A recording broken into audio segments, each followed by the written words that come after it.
ശരണം. എൻ്റെ പേര് പനോവിച്ചിട്ടൻ. എൻ്റെ അപ്പാഗുരുവിന്റെ അച്ഛന്റെ പേര് ഗോവിന്ദൻ. അമ്മയുടെ പേര് കാട്യാണി. ഗുരു ജനിച്ച സ്ഥലം ചിറ്റേക്കാട്.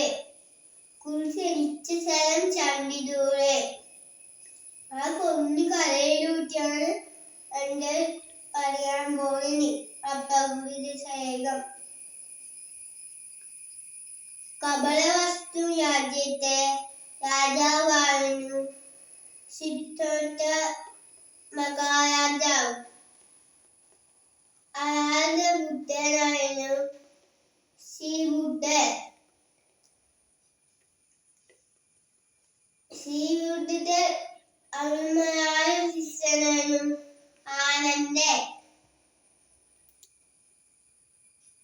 ആനന്ദൻ ഒരിക്കലായി